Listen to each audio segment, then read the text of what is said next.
नमस्कार दोस्तों, मैं अनिल कुमार अपने YouTube channel super academy Jaish में आप लोगों का बहुत बहुत स्वागत करता हूं। तो दोस्तों, आज हम लोग फिर से आए हुए हैं अंग्रेजों के भारत में आगमन लेकर के इस टॉपिक को आगे बढ़ाएंगे। तो दोस्तों, सबसे पहले हम लोग जानेंगे कि इसके पिछले वाले क्लास में हम लोग क्या क्या पढ़े थे। तो दोस्तों, हम लोग इसके पिछले वाले क्लास में भारत में सबसे पहले पुर्तगालियों का आगमन और उसके बाद डच का आगमन कैसे हुआ था और उन लोगों ने किस प्रकार से अपना हमारे भारत देश में उन लोगों ने अपने क्षेत्र विस्तार तथा व्यापारिक क्षेत्र को बढ़ाया था और किस प्रकार से उन लोगों ने व्यापारिक केंद्र को हमारे भारत देश में स्थापित कर दिया था। और दोस्तों, सबसे ज्यादा कहा जाए तो डच लोगों ने हमारे भारत में कम से कम 8 ऐसे स्थान थे जहाँ जहाँ उन लोगों ने कारखाना स्थापित किया था, जो दोस्तों मैंने आप लोगों को सीरियल बाय सीरियल सारी चीज को बताया था। जैसे दोस्तों 1605 में मसूलीपट्टनम में किए थे और दोस्तों 1610 ईस्वी में हैसो पुलिकट में किए हुए थे। इसी प्रकार से दोस्तों मैंने सारा चीज को बता दिया था कि टोटल आठों का आठों कौन कौन सा स्थान पे कारखाना स्थापित डच लोगों ने किया था। कब है उन लोगों का हमारा भारत देश में उन लोगों का वर्चस्व खत्म हो गया, व्यापारिक केंद्र उन लोगों को कब लूट लिया गया, उन लोगों को यहाँ से भारत से कब भगा दिया गया। तो दोस्तों, यहाँ पर हम लोग हल्का से पिछले वाले क्लास को रिविजन कर लेते हैं। उसके बाद हम लोग ऐसे अंग्रेजों का भारत में आगमन अर्थात ब्रिटिश जो थे ब्रिटिश अंग्रेज लोग, वे लोग भारत में उन लोगों का आगमन कब हुआ, इस चीज को हम लोग पढ़ेंगे। तो दोस्तों, सब हम लोग पिछले वाले क्लास में क्या पढ़े थे कि 1759 ईस्वी में 1759 ईस्वी में दोस्तों अंग्रेज था डच अंग्रेज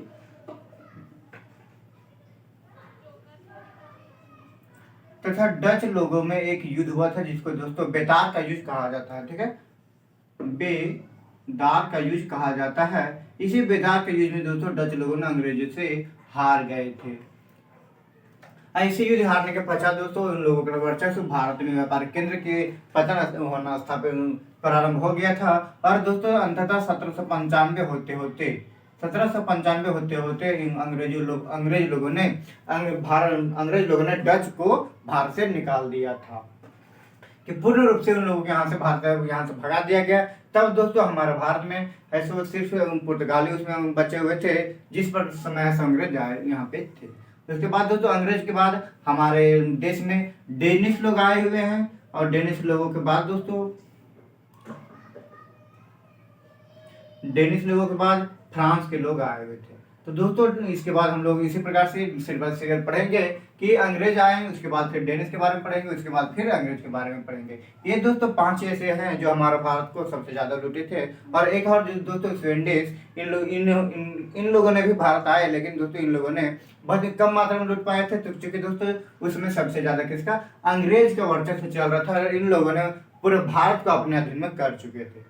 तो चलिए दोस्तों, अब हम लोग जानते हैं सबसे अब है सो अंग्रेज जो है सो भारत में आगमन कब किए थे और कौन सबसे पहले भारत में आया था। तो चलिए हम लोग फटाफट अब बढ़ते हैं टॉपिक की ओर।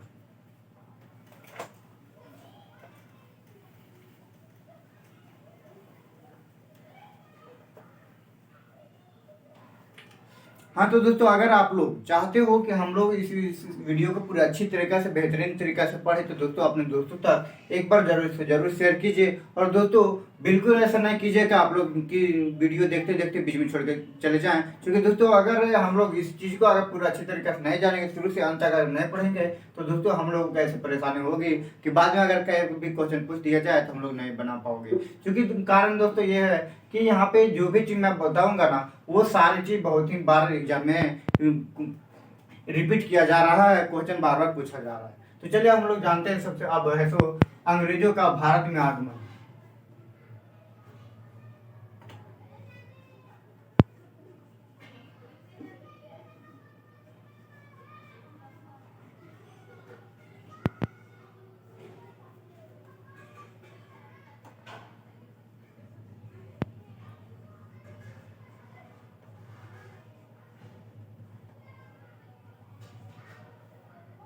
भारत में आगमन। तो दोस्तों सबसे पहले दोस्तों हम लोग का टॉपिक आ जाइए कि अंग्रेजों का भारत में आगमन कैसे हुआ, कब हुआ। तो दोस्तों भारत में सबसे पहले अंग्रेजों का आगमन 1599 ईस्वी में हुआ है। अब यहाँ पे हल्का सा देख करके कंफ्यूज कर गए होंगे दोस्तों कि यहाँ पे हम लोग सिर्फ पढ़े हुए हैं। आप लोग जो लोग पहले किसी और कम सारे वीडियो भी देखे होंगे या किसी टीचर के पास या किसी बुक में पढ़े होंगे कि भारत अंग्रेज लोग भारत कब आया था, तो 1608 में आया था। तो दोस्तों आप लोग यहाँ से इस चीज को भी, ऐसा कि ये नहीं है कि गलत है, लेकिन दोस्तों यहाँ पर इस चीज को दोस्तों यहाँ पर भी सीखना है कि यह 1608 में आया था, पर ऐसा नहीं है कि अचानक 1608 में आ गया था।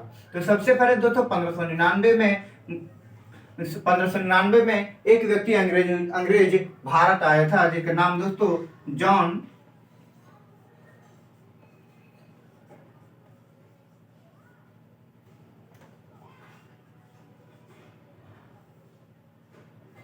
मिल हटन था। ठीक है, तो दोस्तों ये जॉन मिल मेन हिल्टन नामक व्यक्ति भारत कब आया था, 1599 में। सबसे पहले ब्रिटिश अंग्रेज यही आया था 1599 में। अब ये आया था 1599 में, क्यों आया था, तो दोस्तों सबसे पहले कहते हैं ना, अगर किसी भी चीज के बिजनेस अगर स्टार्ट करते हैं, किसी भी दूसरे क्षेत्र में, अपने क्षेत्र को छोड़कर दूसरे क्षेत्र में जाते हैं, तो सबसे पहले हम लोग जानते हैं कि वहाँ के लोग कैसे हैं और किस प्रकार से वहाँ उन लोगों का सामाजिक व्यवस्था, आर्थिक व्यवस्था, राजनीतिक व्यवस्था है, जिसके कारण से हम लोगों को, और वहाँ के लोग किस प्रकार से रहते हैं, जिससे हम लोगों को वहाँ पे बिजनेस चलेगा या नहीं चलेगा, उस चीज को हम लोग सबसे पहले जाकर के वहाँ की व्यवस्था को देखते हैं। ठीक उसी प्रकार से दोस्तों जब अंग्रेजों ने भारत में आने की बात सोची, तब उन लोगों ने क्या किया, सबसे पहले 1599 ईस्वी में इसको यहाँ भारत में भेज दिया गया। अब भारत में भेज दिया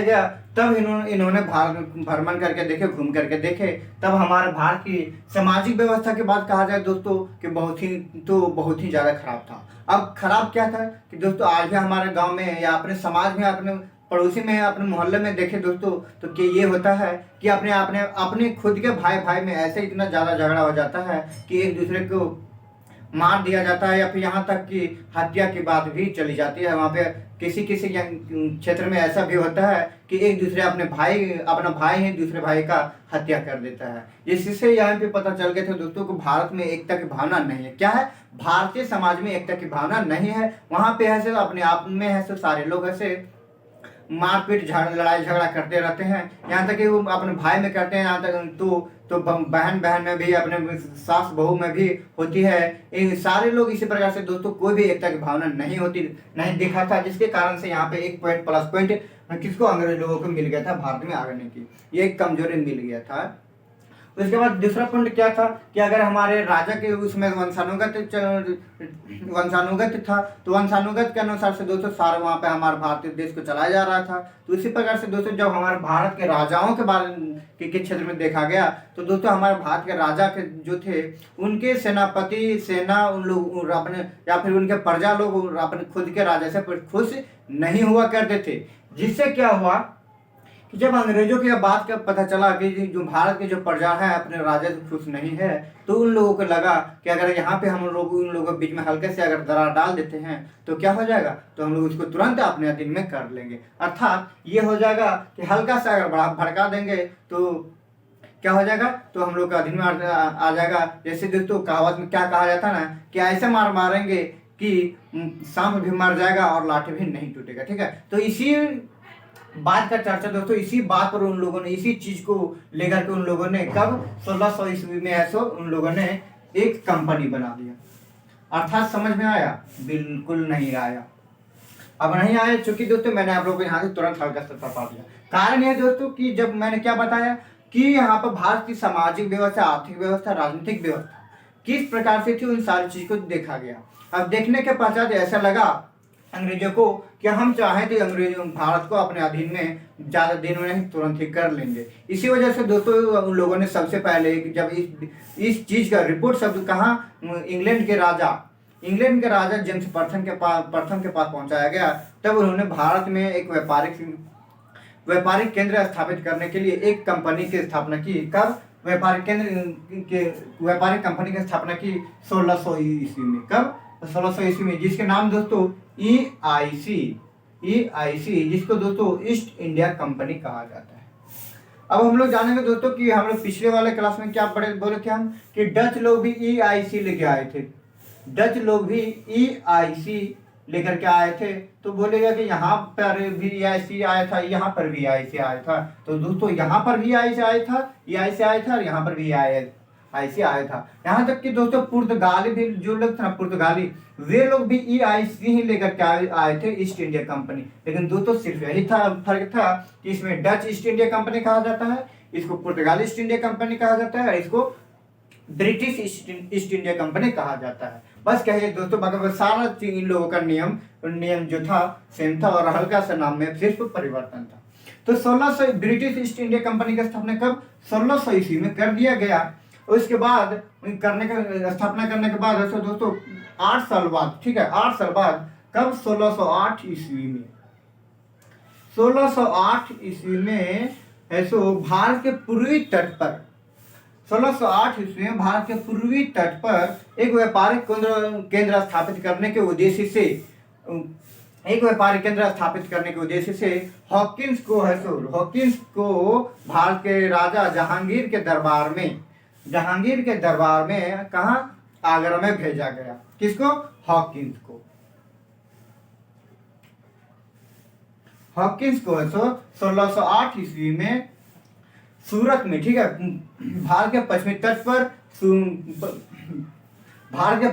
पर सूरत में ऐसे एक व्यापारिक केंद्र स्थापित करने के उद्देश्य से हॉकिंस को भारत के राजा जहांगीर के दरबार में आगरा में भेजा गया। तो दोस्तों सूरत में है सो उनको सबसे पहले है सो व्यापारिक केंद्र खोलना था। इसी उद्देश्य से उन लोगों ने कब 1608 ईस्वी में ईस्ट इंडिया कंपनी को लेकर के भारत आ गए।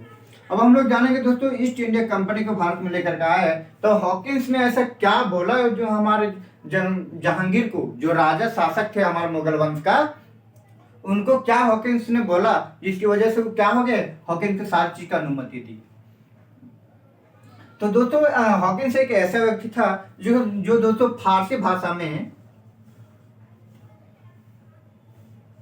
फारसी बोलने में बहुत ही ज्यादा तेज था। फारसी बोलने में बहुत ही ज्यादा तेज था। इसी वजह से दोस्तों जेम्स प्रथम जो है इंग्लैंड का शासक, उसने हॉकिंस को भारत में भेजा था, जिसकी वजह से फारसी भाषा में जानता था। तो हॉकिंस के साथ, ये जहांगीर के साथ बात करने में उसको मदद मिल रहा था। अगर मदद मिल रहा था तो और मदद मिलने के साथ साथ उसके सारी चीज भाषा को समझ रहा था और उनकी सारी चीज को बता रहा था।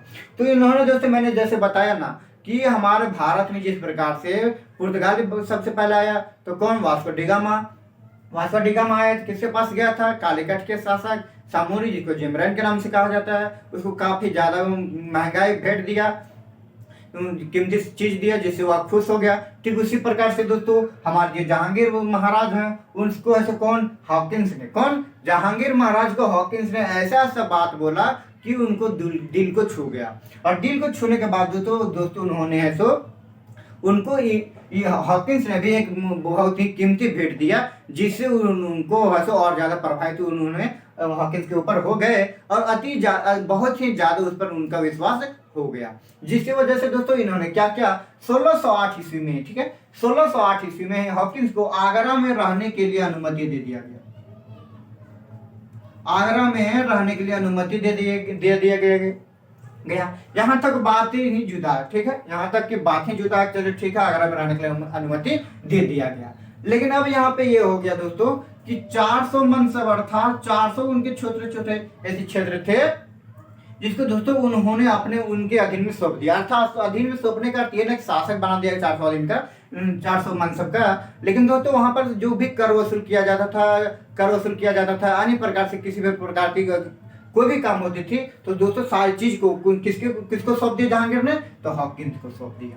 सबसे प्लस पॉइंट यहाँ पे मिल गया दोस्तों कि 400 क्षेत्र में वह अपना है सो 400 मनसब क्षेत्र में अपना राज्य जमाने लगा, कौन? हॉकिंस। और वहां पर अपने तरीके से है सो कर वसूल करने लगा था। और तो और दोस्तों मैंने बताया कि कौन सा उनका उद्देश्य क्या था भारत में आने का, तो सबसे पहले पश्चिमी तट के सूरत में एक व्यापारिक केंद्र को स्थापित करना उनका मुख्य उद्देश्य था। तो दोस्तों सूरत में उनको 1608 ईस्वी में स्थापित करने के लिए अनुमति भी मिल गया। परंतु यहाँ पे आ गया, अनुमति तो मिला परंतु क्या हो?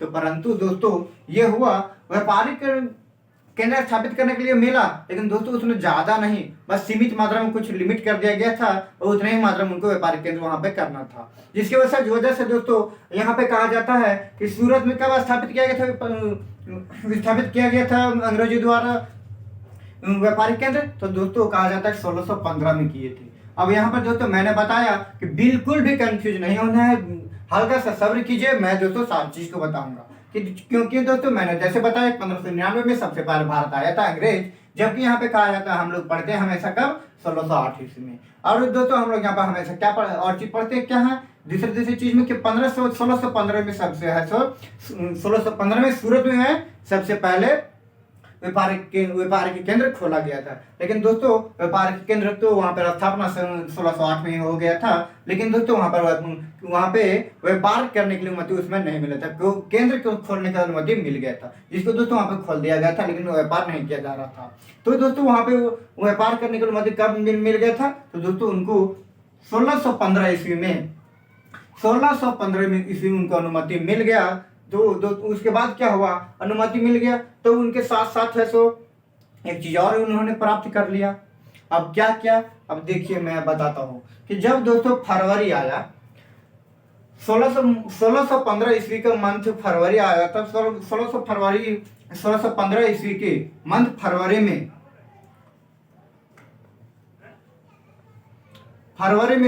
हॉकिंस ने एक और अनुमति प्राप्त कर लिया। वह क्या था कि दोस्तों जब है फरवरी 1615 ईस्वी में जहांगीर के द्वारा जारी है सो एक नियम जारी किया गया था, जिसको दोस्तों शाही कहा जाता है, ठीक है, शाही कहा जाता है उसको।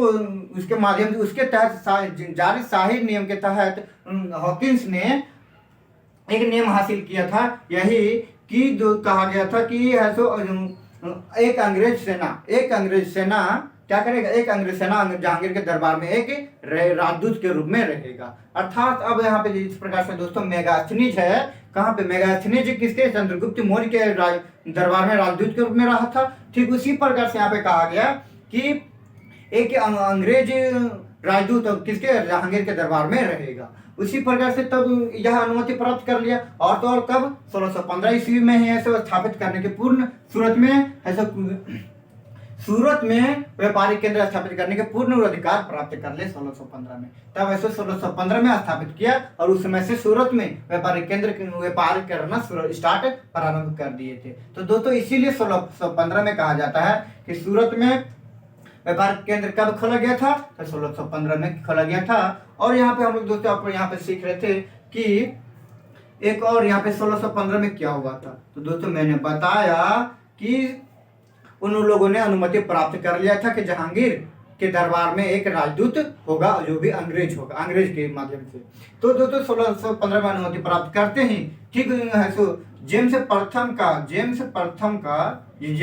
कौन था, तो ब्रिटिश का शासक था जेम्स प्रथम। उसका एक राजदूत जिसका नाम सर टॉमस रो था। इसको दोस्तों जेम्स प्रथम का राजदूत बना करके जहांगीर के दरबार में कहा, अजमेर भेज दिया गया। तब दोस्तों सर टॉमस रो ने 1615 से लेकर 1618 ईस्वी तक उसके दरबार में रहा, और दरबार में रहने के पश्चात 3 वर्ष के उनके अधीन में उनके पास राजदूत के रूप में रहा। और राजदूत के रूप में रहने के पश्चात दोस्तों उन लोगों ने फिर से एक अनुमति प्राप्त कर ली। अब प्राप्त क्या किया उन्होंने दोस्तों, यह अनुमति प्राप्त कर लिया कि पूरे भारत में उन लोगों ने अपना एक जो व्यापारिक केंद्र अर्थात कारखाना खोलना चाहते थे, उनको खोलने की, ओपन करने की, चालू करने की अनुमति प्राप्त कर लिया। तो अनुमति प्राप्त कर लिया कब, 1615 से 1618 तक ऐसे जहांगीर के दरबार में रहा। तब उसके बाद हमारे भारत में अंग्रेजों ने बहुत सारे ऐसे कारखाने स्थापित किए, जो कि दोस्तों अब हम लोग इसके बारे में पढ़ेंगे। तो दोस्तों एक चीज और मैं बता देता हूँ कि हम लोग आ गए यहाँ पर 1615 लेकिन यहाँ पे दोस्तों दक्षिणी पूर्वी तट में दोस्तों मसूलीपट्टनम, ठीक है, मसूलीपट्टनम में 1611 ईस्वी में अंग्रेज लोगों ने कारखाना खोल दिए थे। और उसी वहां पर एक और दोस्तों पुलिकट जो मैंने बताया कि पिछले वाले क्लास में जो डच लोग ऐसे पुलिकट में कहा 1610 में किए थे, और ये लोग 1611 में पुलिकट में इन लोगों ने भी अपना कारखाना स्थापित किया था। पुलिकट में नहीं बल्कि पुलिकट के एक बगल एक गांव का नाम था, जिसका गांव का नाम दोस्तों अमरा गांव था। पुलिकट के निकट के स्थित अमरा गांव में 1611 ईस्वी में एक कारखाना स्थापित किए थे, और मसूलीपट्टनम में भी किए थे। तो चलिए दोस्तों हम सबसे पहले अब सीरियल बाय सीरियल जानते हैं कि कारखाना स्थापित अंग्रेजी लोगों ने किस प्रकार से किया था। तो दोस्तों अब हम लोग जानते हैं कि अंग्रेजों ने भारत में अपना कारखाना कब कब का स्थापित किया और किस प्रकार से किया। दोस्तों सबसे पहले हम लोग सबसे चलते हैं कि भारत के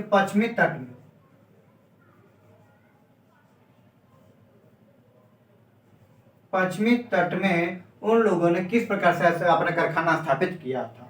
तो दोस्तों मैंने बताया था कब, डच में जिस प्रकार से मसूलीपट्टनम में किया था 1605 में, ठीक है। उसी प्रकार से दोस्तों इन लोगों ने कहा तो आगरा,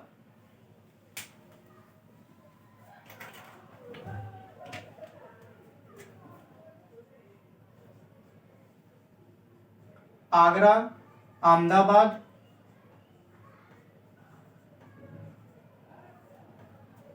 बड़ौदा,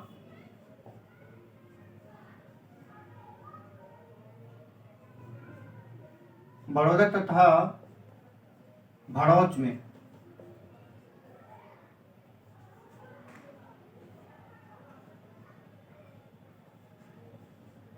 कब, तो दोस्तों 1619 ईस्वी तक 1619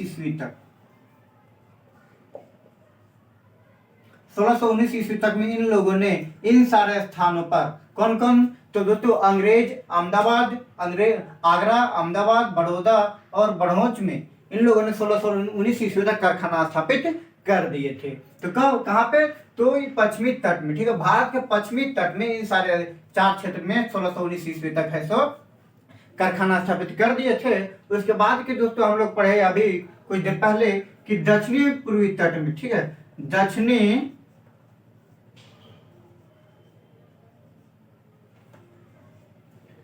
पूर्वी तट में दोस्तों कब, यहाँ पे 1611 ईस्वी में मसूलीपट्टनम में,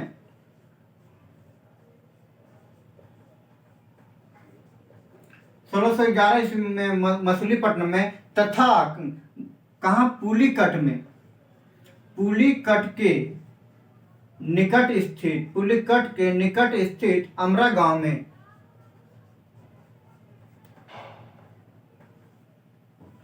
पुलिकट के निकट स्थित कहा, अमरा गांव में स्थापित किया गया था। तो 1611 में दोस्तों मसूलीपट्टनम तथा पुलिकट के निकट स्थित अमरा गांव में स्थापित किया गया था कारखाना। और पश्चिमी तट की बात कहा जाए तो आगरा, अहमदाबाद, बड़ौदा तथा बड़ौच में 1619 ईस्वी तक कारखाना स्थापित किया गया था। उसके बाद दोस्तों हम लोग यहाँ पे अब हल्के सी एक चीज और जानते हैं कि 1619 ईस्वी में ऐसो और क्या हुआ था। 1619 ईस्वी में कुछ हुआ था नहीं, लेकिन पश्चिमी तट के बारे में अगर हम लोग पढ़ रहे हैं तो यहाँ से कुछ और रिलेटेड जान लेते हैं कि जब दोस्तों 1665 ईस्वी में, जब 1665 ईस्वी था, तब दोस्तों वहां का शासक चार्ल्स द्वितीय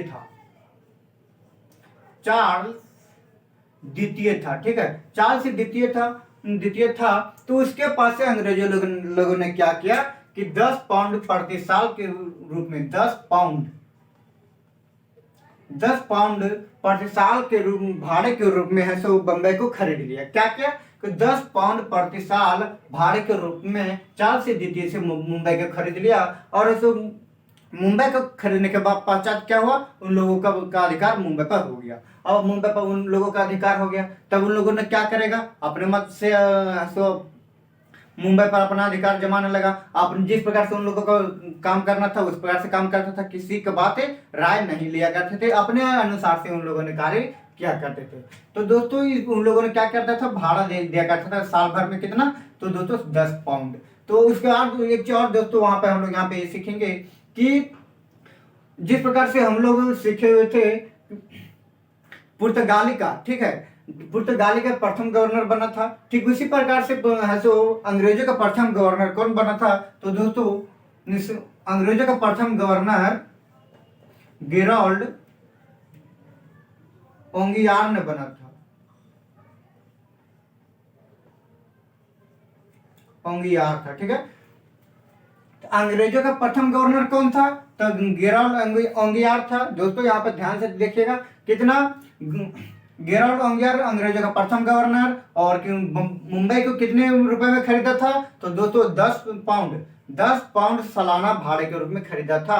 और दोस्तों 1665 ईस्वी में खरीदा था। कब? 1665 ईस्वी में। और 1619 ईस्वी में दोस्तों आगरा, अहमदाबाद, बड़ौदा तथा बड़ौज को अपने बड़ौज में अपना एक कारखाना स्थापित कर लिए थे। और दक्षिणी पूर्वी तट की बात कहा जाए तो 1611 ईस्वी में दोस्तों मछलीपट्टनम तथा पुलिकट के निकट स्थित अमरा गांव में, कहाँ पे? अमरा गांव में अपना कारखाना स्थापित कर चुके थे।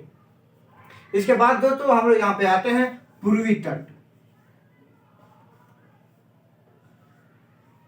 पूर्वी तट, अब पूर्वी तट में कहाँ कहाँ पे स्थापित किए थे? तो दोस्तों पूर्वी तट में यहाँ पे हम लोग दोस्तों सीखेंगे कि 1633 ईस्वी में, 1633 ईस्वी में किए थे, और एक 1651 ईस्वी में ऐसो स्थापित किए थे। तो 1633 ईस्वी में कहा? तो दोस्तों हरिहरपुर, उड़ीसा के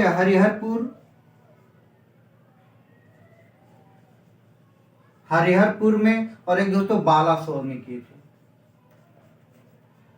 बालासोर में किए थे। और दोस्तों 1651 ईस्वी में कहा?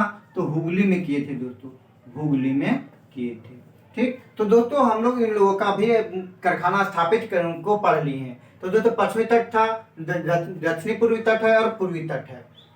तो एक बार हम लोग फिर से रिवीजन कर लेते हैं कि आगरा, अहमदाबाद, बड़ौदा तथा बड़ौज में कब 1619 ईस्वी तक कारखाना स्थापित किया गया, और 1611 ईस्वी में मछलीपट्टनम में तथा पुलिकट के निकट अमरा गांव में, ठीक है, पुलिकट के निकट अमरा गांव में स्थापित किया गया था। और 1633 ईस्वी में कहा? तो पूर्वी तट में 1633 ईस्वी में उड़ीसा के हरिहरपुर तथा बालासोर में किया गया, और 1691 ईस्वी में हुगली में किया गया था। 1639 ईस्वी में दक्षिणी पूर्वी तट के, ठीक है दोस्तों, मैं सिरल बता रहा हूँ। जहाँ पे जैसे ये वाला मैंने बताया दोस्तों, ये पश्चिमी तट का ही था, और यहाँ पे मैं बता रहा हूँ तो इसका अर्थ ये है कि ये दक्षिणी पूर्वी तट का ही है। 1639 ईस्वी में 1639 ईस्वी में क्या क्या था? फ्रांसीसी डे नामक एक अंग्रेज था, ठीक है, फ्रांसीसी डे नामक एक अंग्रेज व्यक्ति था। उन लोगों ने वहां के उन लोगों ने चंद्रगिरी, ठीक है, चंद्रगिरी नामक शासक से उन लोगों ने मद्रास को प्राप्त कर लिया। ठीक है, चंद्रगिरी नामक शासक से उन लोगों ने मद्रास को प्राप्त कर लिया, और मद्रास को प्राप्त करने के बाद एक और चीज को उन लोगों ने हासिल किया दोस्तों, यह था कि किले बंद कारखाना। ठीक है दोस्तों, किले बंद कारखाना तो स्थापित किया था, पर यहाँ पे क्या किया था? 1639 ईस्वी में चंद्रगिरी शासक से तो है सो एक किले बंद कारखाना स्थापित करने की अनुमति प्राप्त किया। किले बंद करने का मतलब यह है कि दोस्तों उसमें सिर्फ अंग्रेज ही जा सकते थे, भारतीय व्यक्ति उसमें नहीं जा सकते थे। तो इस प्रकार के एक किले बंद कारखाना स्थापित करने की अनुमति प्राप्त कर लिया 1639 ईस्वी में। अब दोस्तों हम लोग जानेंगे कि जिसको दोस्तों किले बंद कारखाना स्थापित किया गया था, उसको दोस्तों बाद में कहा गया दोस्तों फोर्ट सेंट जॉर्ज कहा गया था।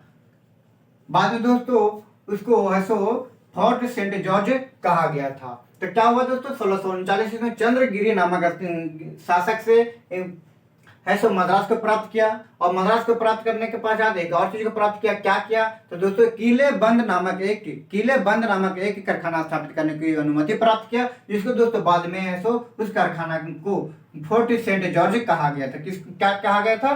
फोर्ट सेंट जॉर्ज कहा गया था। तो अब दोस्तों हम लोग जानेंगे पूर्वी तट में क्या हुआ था। तो दोस्तों इसके बाद दोस्तों यहाँ पे क्या हुआ था कि इसके अंग्रेजों का मुख्यालय कहाँ पे था? पहले मुख्यालय दोस्तों पहले है सो मछलीपट्टनम था। ठीक है, सबसे पहले से मछलीपट्टनम उन लोगों का मुख्यालय था। उसके बाद है सो जब मद्रास को उन लोगों ने प्राप्त कर लिया 1639 ईस्वी में चंद्रगिरी नामक शासक से, तब ऐसे उन लोगों ने मुख्यालय है सो मछलीपट्टनम को हटा करके कोरोमंडल तट पर, ठीक है, कोरोमंडल तट पर स्थित कौन सा मद्रास है, वहां पर इन लोगों ने अपना मुख्यालय स्थापित कर दिया था। अब मुख्यालय स्थापित कर दिया था। अब एक चीज और यहाँ पे दोस्तों की पूर्वी, यहाँ पे पूर्वी तट है, तो पूर्वी तट में अब यहाँ पे क्या हुआ था दोस्तों, हम लोग यहाँ पर सीखे। अब पूर्वी तट में क्या है कि जब 1690 ईस्वी आया था, 1690 ईस्वी आया था, तब यहाँ पर भी एक चीज हुआ था। अब 1690 ईस्वी में क्या हुआ, तो दोस्तों जॉब चार्नक का नाम सुने होंगे आप लोग, जॉब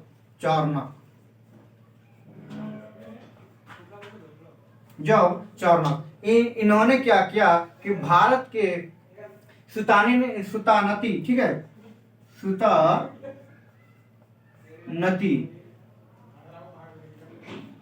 भारत के सुतानती नामक क्षेत्र में इन लोग क्षेत्र को अपने अधीन में कर लिया, ठीक है। भारत के सुतानती नामक क्षेत्र के जमींदारी को अपने अधीन में कर लिया, और जमींदारी को अपने अधीन में करने के पश्चात दोस्तों बाद में इन्होंने वहां पे 1696 ईस्वी में, बाद में इन्होंने वहां पे क्या किया, 1696 ईस्वी में एक किले का निर्माण भी कर दिए थे।